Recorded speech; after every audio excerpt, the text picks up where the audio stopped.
College is supposed to be the best time of our lives, so why not live like it is? I want you to do just that. Hey everyone, my name is Priyank, and in today's video, we'll be discussing the top 3 things that'll make your college life better as a CS major. Before we start, I would just like to say that please watch the video from start to the end. Do not jump from one section to the other, as all the points mentioned are in an orderly fashion. So, with that, let's start the video. So, point number 1, do not waste your first year of college. This is a really important point because even before we join college, we start thinking that the college is all about partying and having fun, and we tend to forget the real reason why we are there, and that's to study. Now, socializing and having fun is good, but if you're someone who has just taken CS as a major and doesn't even know what computer science is, then you need to put in a lot of efforts in just understanding the concepts in your first year itself. Because many people who will be with you in your class might already know how to code, and you might be someone who just took the major CS major, listening about the success stories about people like Elon Musk, Jeff Bezos, or any other reason. But you need to realize this right now, that the coding is hard.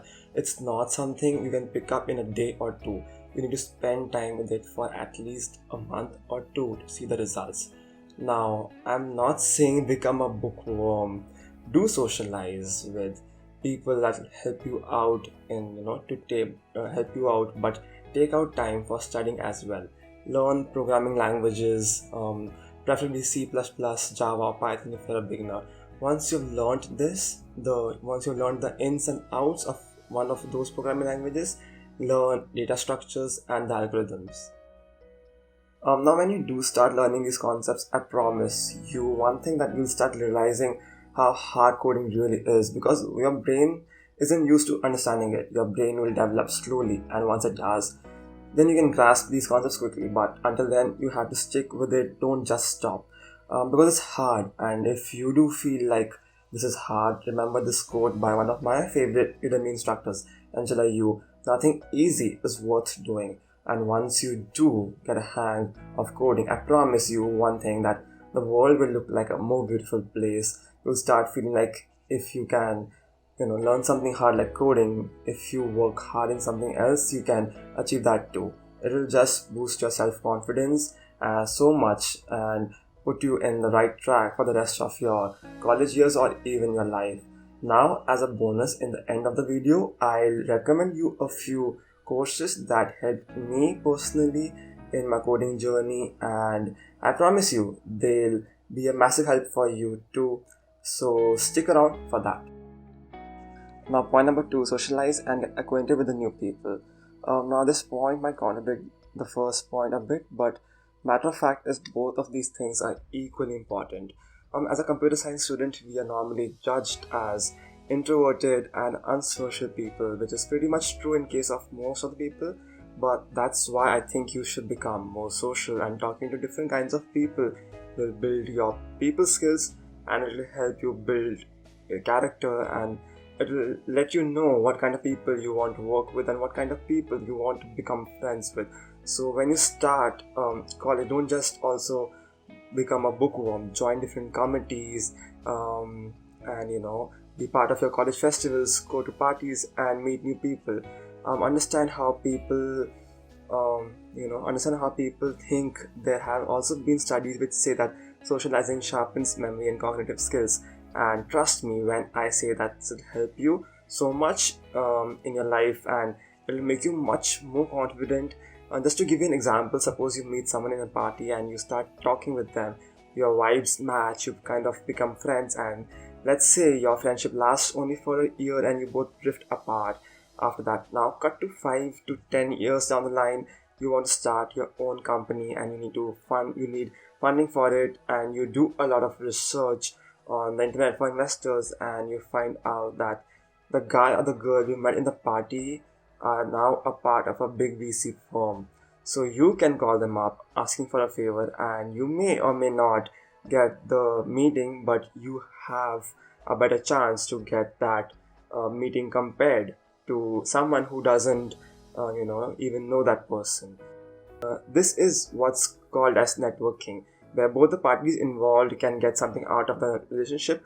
The example I stated earlier is also true in the opposite case, where they might want something from you and you might or might not help them out.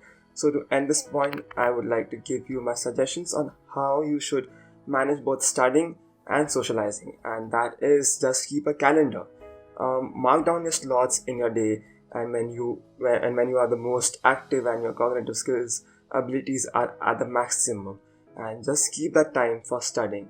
And I don't think anyone needs any advice on partying. Those things just happen when they need to, and just make sure it doesn't overlap with the studying time, and you'll be golden. Now, point number 3, study from outside the coursework. This is actually the most important step, because I feel when you go for job interviews or even internship interviews, they see whether you are really passionate about the job or not.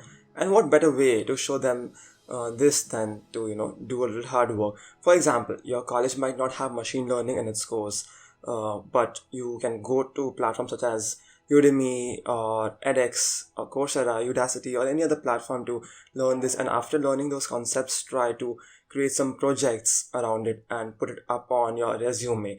Even interviewer sees that the candidate has that willingness to learn more. Once you do all of that, it just increases the chance of getting that dream job or internship. And another benefit to this is when you start learning different technologies early on, say in your first year or second year of college, then you can figure out quickly whether and where your interest lies. Maybe you like web development, maybe you like app development, maybe you like artificial intelligence. Whatever it may be, it gives you the scope to start pursuing that field quickly.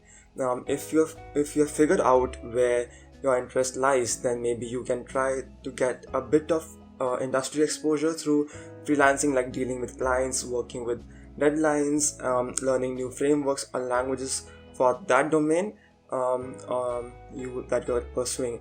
And all in all, there is nothing wrong with learning new things, and if you don't like it, just don't pursue it, but just give it a shot. So guys, these were my suggestions for the top 3 things that make your college life better as a CS major. And as promised, I'll be listing out the courses that helped me through my initial college years. The first one is 100 Days of Code, the complete Python Pro Bootcamp for 2021 by Angela Yu. If you're a beginner and looking to learn coding language, I highly recommend this course, majorly because Angela is easily the best instructor available online, and not just that, she has her own way of teaching which is catered towards every kind of student, whether it be a beginner, intermediate, or a professional. She teaches you every concept through building projects and guides you through all of them. Once those projects are completed, you can add them on your resume as well.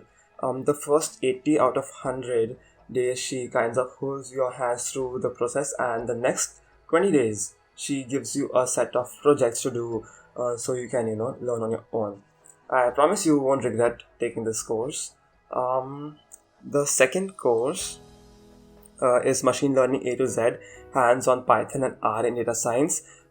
This course is by Kirill Emenko and Hanlin Depondavis. This course might not be a NG course, but if you are a beginner and want to get into machine learning, then I highly recommend this course, because this course isn't really math heavy like other courses. Kirill explains the intuition behind each of the algorithm in a plain and a simple way, and Hanlin gives you a taste of coding portion of it. What happens when people take machine learning courses is that they get super demotivated by the math portion of it and lose all of their interest in the subject. But this course gives you a good introduction on what the subject is all about, and later on you can decide whether you want to pursue it or not. Okay guys, this was for today's video, and the link to the courses mentioned will be in the description box. If you like the video, don't forget to like, share and subscribe, and give it a big thumbs up. And if you have any suggestions to what kind of videos you guys would want to watch next, please put them in the comments section below. And until next time, bye.